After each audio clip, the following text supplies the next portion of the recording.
Hello, dear students. Welcome to my channel Academy Villa. I am Astosh and let's begin the today's class. So आज की इस video में हम class 8th की जो English की बुक है उसका पहला चैप्टर जो है आई वॉन्डर उसके क्वेश्चन आंसर्स को सॉल्व करेंगे यहाँ पे। तो एक एक करके बिना देरी हुए स्टार्ट करते हैं। जो पहला क्वेश्चन है वो है आंसर दिस क्वेश्चन ओरली, मतलब मौखिक रूप में इस आंसर को इस क्वेश्चंस के जवाब देने हैं आपको। तो वो जल्दी से इसको ख़त्म करते हैं फिर आगे बढ़ते हैं, ठीक है। पहला क्वेश्चन है कि what things in the first stanza tell you that the poet is curious। मतलब पहले स्टेंजा पढ़ने के बाद चैप्टर का आपको क्या लगता है कि लेखक किस बात से उत्सुक है, किस चीज़ को जानने का ललायित है वो, ठीक है। आंसर देखते हैं कि as poet is wondering that why grass is green, why we can't see the wind, how birds can build their nest, and also why the trees don't move, this shows that poet is so curious। जैसा कि पहले stanza में हमने देखा था कि लेखक जो है इस बात को जानने के लिए वंडर कर रहा है, वंडर यानी कि सोच रहा है, इसके बारे में आश्चर्यचकित है इन सब बातों को लेकर कि आखिर घास इतना हरा क्यों होता है, आखिर जो हवा होती है वो क्यों दिखाई नहीं देती है हमें, हाउ बर्ड्स कैन बिल्ड, मतलब जो पक्षी होते हैं वो अपने घोंसले बनाना उन्हें कौन सिखाता है, और जो पेड़ पौधे होते हैं वो चलते फिरते क्यों नहीं है। तो ये सब देखकर ऐसा प्रतीत होता है कि जो लेखक है वो क्यूरियस है, ठीक है। Second question, why do think the speaker calls the cloud fluffy. Fluffy का मतलब होता है मुलायम और मतलब नरम होना चाहिए, नरम होना। तो लेखक मतलब जो कविता है इसमें जो लेखक है वो क्लाउड को फ्लफी क्यों बोलता है ना, क्यों उसको मुलायम लगता है। तो आंसर ऐसा हो सकता है कि as cloud seems to be like lump of cottons, cotton का लंप मतलब रुई का गुच्छा होता है ना, उसको लंप ऑफ कॉटन बोलते हैं। तो as cloud seems to be like मतलब जैसा कि जो क्लाउड होता है वो एक तरीके से गुच्छे की तरह प्रतीत होता है ना, रुई के गुच्छे की तरह प्रतीत होता है, और रुई का गुच्छा जो होता है एक तरीके से बहुत फ्लफ़ी होता है, बहुत मुलायम होता है। इसी वजह से hence the speaker call the cloud fluffy that is kind of soft, है ना। इसी वजह से जो लेखक है क्लाउड को फ्लफ़ी कह के पुकारता है, जो कि एक तरीके से मुलायम काइंड ऑफ होता है। चलिए तीसरा, what does the wind have any colour. क्या हवा की कोई कलर होते हैं? बिल्कुल नहीं, no wind don't have any colour. आगे पढ़ते हैं, do you often ask your father about the things that you wonder at. पहला क्वेश्चन है कि क्या आप अक्सर अपने पिता से ऐसी बातों के लिए आश्चर्यचकित होने पे उनसे पूछते हैं कि आखिर ये कैसे हो रहा है, जैसे लेखक पूछ रहा है। तो आंसर होगा, पहले क्वेश्चन का बस आंसर बता रहा हूँ अभी। Yes I often ask but the things that I often ask about the things that I usually wonder at. मतलब हाँ, मैं अक्सर पूछा करता हूँ जब मैं किसी चीज़ को देखकर आश्चर्यचकित होता हूँ तो मैं पिता से ज़रूर पूछता हूँ इसके बारे में कि आखिर ये कैसे हो रहा है। सेकंड क्वेश्चन है कि does he answer your question. क्या वो आपके पिता हैं आपके सवालों का जवाब देते हैं। तो आंसर होगा yes he answer most of my question, मतलब वो मेरे अधिकतर क्वेश्चन के जवाब देते हैं। तीसरा क्वेश्चन इसी में है, इफ़ ही डजंट, अगर वो आंसर नहीं देते हैं तो what do you do to satisfy your curiosity. अगर वो तुम्हारे सवालों का जवाब नहीं देते हैं तो अपनी आप उत्सुकता को पूरा करने के लिए आप क्या करते हैं। तो आंसर होगा and sometimes if he doesn't answer me, तो मतलब कभी कभी जब मेरे पिता मेरे सवालों का जवाब नहीं देते हैं, इन दैट केस उस समय I create my own story according to my knowledge to satisfy my curiosity. मतलब एक तरीके से देखा जाए तो जो कविता थी उसमें एक तरीके से एक बच्चे की मन की दशा को रखा गया था, प्रेजेंट किया था कविता में, है ना। तो एक तरीके से ये बच्चे ही पूछ रहा है, तो कहने का मतलब है कि जब बच्चे के सवालों के जवाब पिता नहीं देते हैं तो बच्चा क्या कह रहा है कि in that case I create my own story. मतलब जो बच्चा है वो कह रहा है कि मैं अपने मन की बातें, मतलब बच्चे को जितना नॉलेज होता है ना, अपने नॉलेज के हिसाब से ही वो अपने मन में मनगढ़ंत कहानियाँ बना लेता है कि हाँ ये ऐसे हो रहा होगा, वो ऐसे हो रहा होगा, समझ रहे। तो इस वजह से तो अपनी उत्सुकता को सेटिस्फाई संतुष्ट करने के लिए वो खुद ही मनगढ़ंत कहानियाँ बना लेता है। आगे देखते हैं, ट्रू फॉल्स है यहाँ पे। तो ट्रू फॉल्स में मैं पहले बोल रहा हूँ कि ये थोड़ा क्वेश्चन एक आंसर गलत हो गया, यहाँ पे ट्रू होगा। तो पहला जो क्वेश्चन जो है वो है the shape of moon is fixed, है ना। The shape of moon is fixed. आपको पता है कि जो चंद्रमा का जो आकार होता है वो हमेशा फिक्स्ड रहता है क्या? बिल्कुल नहीं, तो ये फॉल्स होगा। सेकंड क्वेश्चन है कि the birds make their own nest. जो चिड़िया होती हैं वो अपने घोंसले खुद बनाते हैं। बिल्कुल खुद बनाते हैं, यहाँ पे ट्रू होगा, ये फॉल्स गलत लिखा गया, यहाँ पे ट्रू होगा, ठीक है। तीसरा है the rainbow is not always colourful. मतलब जो इंद्रधनुष होता है वो हमेशा कलरफुल नहीं होता है। तो ये तो जाहिर सी बात है, गलत बात है, गलत आंसर है, तो ये फॉल्स होगा। अगेन लास्ट है जो the stars do not give light, मतलब जो तारे होते हैं वो नहीं टिमटिमाते हैं, ये भी फिर गलत बात है, तो ये फॉल्स होगा। तो मैंने सारे गलत होंगे, फॉल्स होंगे, लेकिन सिवाय बी के, बी यहाँ पे ट्रू होना चाहिए। ठीक है, चलिए अगला देखते हैं। तो यहाँ पे जो है ना B.2 थिंक एंड राइट, इसमें जो है think of things and ideas that you associate with rain, मतलब क्या क्या चीज़ें हैं जिसको आप रेन के साथ मतलब जोड़ सकते हैं, कैसे वर्ड्स हैं।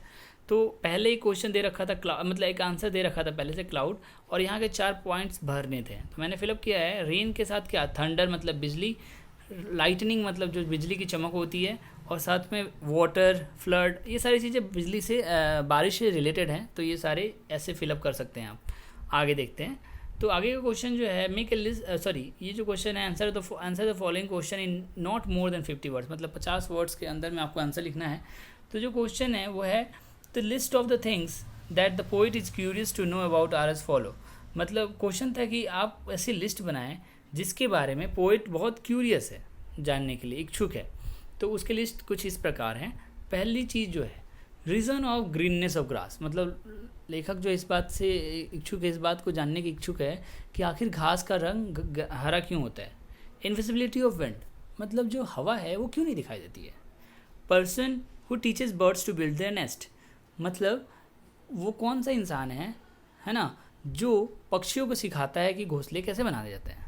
फिर the instructor of trees who commanded them to be at rest, मतलब लेखक इस बात को जानने का इच्छुक भी है कि आखिर वो कौन सा पेड़ों का इंस्ट्रक्टर है, मतलब सलाहकार है, आदेश देने वाला जो है वो कौन है, वो कौन इंस्ट्रक्टर है जो पेड़ों को रेस्ट में रहने का कमांड करता है, आदेश देता है। आगे का जो है एक पॉइंट और कि the location where we can find the missing bit of moon, मतलब लेखक इस बात को भी जानने का ललायत है कि आखिर वो कौन सा जगह है जहाँ पर मुझे जो चंद्रमा का आधा आकार कटा हुआ रहता है वो मुझे कौन सी जगह पे मिलेगा, है ना, इस बात को भी जानने का ललायत होता है। फिर और भी ये चीज़ें हैं कि person who light up the star, अब वो कौन इंसान है जो तारों को जलाता है। Person who make lightning to flash, आखिर वो कौन है जो बिजली चमकाता है ना। साथ में person who paint the rainbow, वो कौन है जो इंद्रधनुष में रंग भरता है। फिर person who hang the fluffy cloud in the sky, वो कौन है जो बादलों को आसमान में जाकर ऊंचे आसमान में जाकर टांगता है। तो ये सारी चीज़ें थी। चलिए सेकंड क्वेश्चन पे आते हैं। Why do you think is the I in the poem a child और एन अडल्ट, मतलब आप जब ये कविता पढ़ें तो आपको क्या लगता है कि आई जो यूज़ किया गया है वर्ड आई वंडर, तो आई किसके संदर्भ में यूज़ किया गया है, मतलब आई से क्या तात्पर्य है। क्या वो एक बच्चा है, क्या वो एक चाइल्ड है, या फिर कोई एक वयस्क है, मतलब आई की जगह किसके लिए बोला गया है, आई किसके लिए बोला गया है।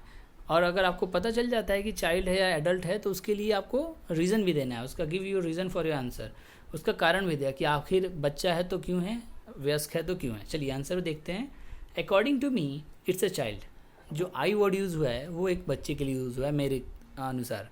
बिकॉज मैं इसका रीज़न देता हूँ, बिकॉज यूजुअली अक्सर क्या होता है कि लॉजिक और science behind this kind of questions were already known to an adult person but not to a child. देखिए देखा जाए तो इस चैप्टर में जिस तरीके के सवाल पूछे गए हैं वो छोटे बच्चों को नहीं पता होता है, लेकिन एडल्ट जो कि वयस्क होते हैं उनको ये सारी चीज़ें पता होता है कि उसके पीछे का साइंस क्या है, उसके पीछे का लॉजिक क्या है, ये सारी चीज़ें उनको लगभग पता होती है वयस्क को।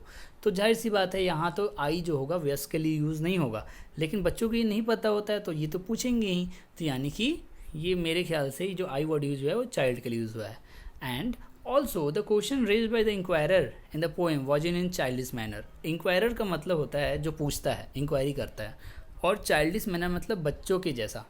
कहने का मतलब है, साथ में एक लाइन और जोड़ी गई है कि साथ ही साथ ये सब होने के बावजूद जो क्वेश्चन है ना, जो क्वेश्चन जिस तरीके से पूछा जा रहा है वो एक चाइल्डिश मैनर में पूछा जा रहा है ना, यानी कि बच्चे की तरह से पूछा जा रहा है। इसीलिए मुझे ऐसा लगता है कि जो आई वर्ड यूज़ हुआ है वो एक बच्चे के लिए यूज़ हुआ है। ठीक है, आगे बढ़ते हैं।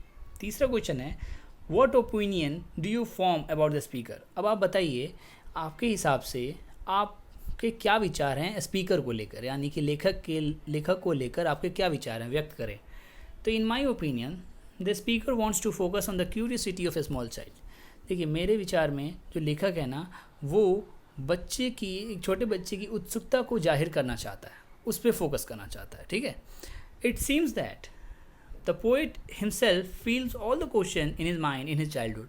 मतलब इस कविता से ये लगता है ना कि जो लेखक है ना, लेखक ने भी ऐसे सवालों को अपने बचपन में सोचा होगा और इसी चीज़ को एक कविता के रूप में यहाँ पे आपके सामने प्रस्तुत कर रहा है। And also every child has curiosity to know about everything in their surrounding, that how it's happening and who is behind the scene to let it be done. मतलब और साथ ही साथ क्या है ना कि हर एक बच्चे की ये एक मतलब इच्छा होती है ना, उत्सुकता होती है कि वो जाने उसके आसपास क्या क्या घटित हो रहा है, आखिर वो घटित हो रहा है तो कैसे हो रहा है, हाउ इट्स हैपनिंग, कैसे हो रहा है, and who is behind the scene to let it be done, और इसको करने के लिए आखिर कौन है, इसके पीछे किसका हाथ है। तो ये सब चीज़ें बच्चे जानने के इच्छुक होते हैं। चलिए 4th क्वेश्चन पढ़ते हैं कि what does the question in the end suggest about the speakers attitude two is dead. मतलब कि जो आपने देखा होगा कविता के लास्ट में एक क्वेश्चन पूछा जाता है, तो वो क्वेश्चन के हिसाब से है ना कि स्पीकर्स का क्या एटीट्यूड अपने पिता के अगेंस्ट रहता है ना, वो आपको बताना है। मतलब जो क्वेश्चन है उसके हिसाब, जो क्वेश्चन पूछा जा रहा है उसके पिता से, उसके हिसाब से आपको स्पीकर के बारे में आपको क्या पता चलता है, स्पीकर के एटीट्यूड के बारे में क्या पता चलता है। चलिए देखते हैं कि according to this chapter the speaker thinks that his dad won't answer his question if he knows. मतलब इस चैप्टर के अनुसार जो स्पीकर है उसको ऐसा लगता है कि उसके पिता उसके सवालों का जवाब नहीं देंगे अगर जानते भी हैं तो, बिकॉज ही मतलब जो डैड है। ऐसा क्यों? क्योंकि डैड जो है वैसे सोचते हैं, dad thinks that the answer to this questions are not understandable to a child, means beyond the level of the child mind. मतलब ऐसा इसलिए है क्योंकि लेखक के पिता को लगता है कि जो ये ऐसे सवाल है ना ये बचकाने हैं, और अगर इसका सवालों के जवाब दिया जाए तो बच्चों के समझ में नहीं आएंगे, उनके दिमाग के परे है, उनके समझ के परे है। इस वजह से लेखक उसके पिता मतलब लेखक के जो डैड हैं वो उसके सवालों का जवाब नहीं देना चाहते, ठीक है। चलिए अब इसी के साथ आगे बढ़ते हैं। इसमें फ्रेजल वर्ब का कुछ मतलब आपको क्वेश्चन दिए गए थे, वो मैं यहाँ पे क्लियर आउट करता हूँ कि what does the phrasal verb blow out mean in the poem. Phrasal verb एक होता है कि आप जो ब्लो मतलब क्या होता है, ब्लो मतलब हवा भरना होता है, फूंकना होता है, बहुत सारी चीज़ें होती है ना। तो फ्रेजल वर्ब होते हैं कि उनके साथ कुछ प्रीपोजिशन, कुछ एडवर्ब आगे लगा देने पे वो वर्ब जो थे नॉर्मल, वो नॉर्मल वर्ब ना रह के उनके मतलब चेंज हो जाते हैं, उनको हम फ्रेजल वर्ब बोलते हैं, ठीक है। पहले तो ब्लो अगर वर्ड यूज़ करते हैं तो ब्लो का मतलब तो मैंने बताया हवा भरना, फूंकना होता है, लेकिन अगर आपको किसी और रूप में उस वर्ब को यूज़ कराना है तो उसके आगे कुछ और वर्ड्स लगा के इस वर्ब को हम फ्रेजल वर्ब कन्वर्ट कर सकते हैं। तो उसके आगे कुछ लग सकता है, कभी प्रीपोजिशन लग सकता है, कोई एडवर्ब लग सकता है ना, कुछ भी लग सकता है। तो इस हिसाब से उसका मतलब लेकिन चेंज हो जाता है। चलिए तो अभी पूछा जा रहा है कि ब्लो आउट का मतलब क्या है ना। तो ब्लो आउट का मतलब इस पोएम में है एक्सटिंग्विश, है ना, पहचानना। देखिए एक्सटिंग्विश का मतलब होता है नष्ट करना, सॉरी। तो एक्सटिंग्विश का मतलब होता है नष्ट कर देना, बुझाना, बुझा देना। तो ब्लो आउट देखा था ना आपने कि तारे जो होते हैं बुझ जाते हैं, तो बुझा देना एक्सटिंग्विश होता है।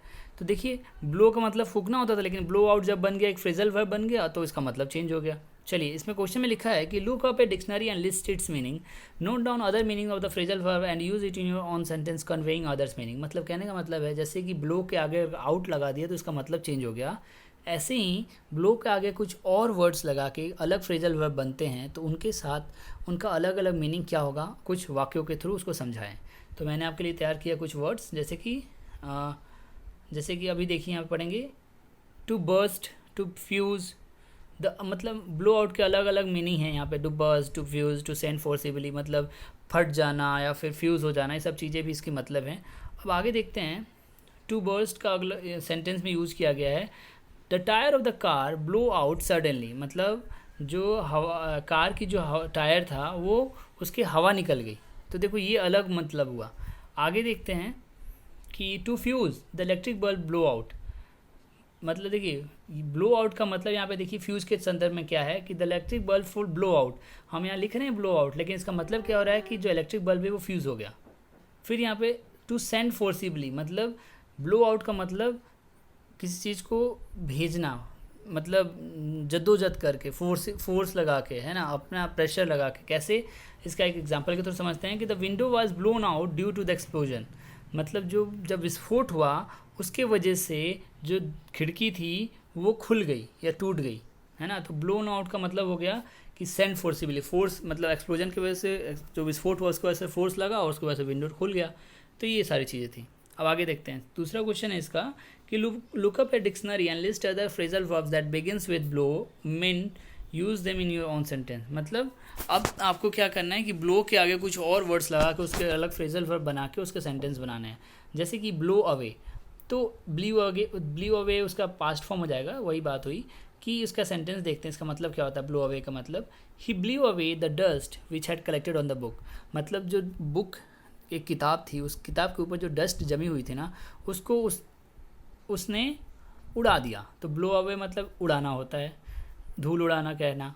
Blow of, her legs was blown of by a land mine. Land mine मतलब होता है ना, विस्फोट होता है, तो भूस्खलन होता है उस समय।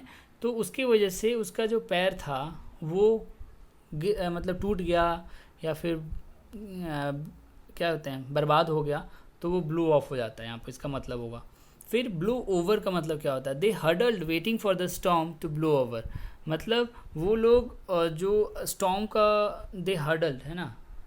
ब्लो ओवर का मतलब होता है गुजर जाना, है ना। हडल का मतलब इकट्ठा होकर बैठना। मतलब they huddled waiting for the storm to blow over, मतलब वो एक जगह दुबक के कहीं बैठे हुए थे वे लोग, ताकि जो आंधी आ रही थी वो गुजर जाए।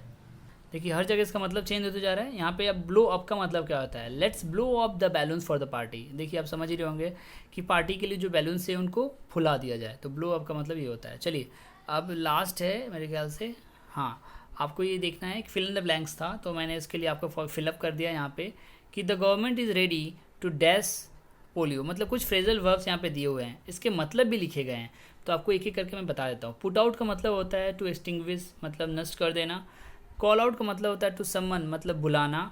सेट आउट का मतलब होता है टू बिगिन जर्नी, मतलब अपनी जर्नी की शुरुआत करना। वाइप आउट का मतलब होता है रिमूव, मतलब मिटा देना। गिव अप का मतलब होता है टू लीव, मतलब छोड़ देना। तो अब देखिए, the government is ready to dash polio, wipe out polio. Wipe out मतलब पोलियो का नामो निशान मिटा देना चाहती है government. He dash for Kolkata with his father. Set out मतलब तैयार होना ना, तो वह अपने पिता के साथ कोलकाता जाने के लिए सेट आउट है, यानी कि जर्नी स्टार्ट करने के लिए तैयार है। Call out a doctor to examine the patient, मतलब डॉक्टर को भेजा जाए, डॉक्टर को मतलब बुलाया जाए ताकि पेशेंट का इलाज हो सके। He had to give up smoking because he had breathing problem, मतलब उसे स्मोकिंग छोड़ना होगा क्योंकि उसे सांसों से रिलेटेड, मतलब सांस लेने में तकलीफ़ होती है। पुट आउट द लैंटर्न, मतलब पुट आउट यहाँ का मतलब क्या हो गया कि लैंटर्न को बुझा दो, है ना, ये हुआ। चलिए और इसी के साथ चैप्टर ये ख़त्म होता है। चैप्टर के क्वेश्चन आंसर मैंने ख़त्म कर दिए यहाँ पे, और आशा करता हूँ आपको समझा पाया होगा अच्छे से। अगर कोई प्रॉब्लम है प्लीज़ क्वेरीज अपने कमेंट सेक्शन में डालें और ज़्यादा से ज़्यादा इसे शेयर करें, मेरे चैनल को सब्सक्राइब करें। Thank you so much.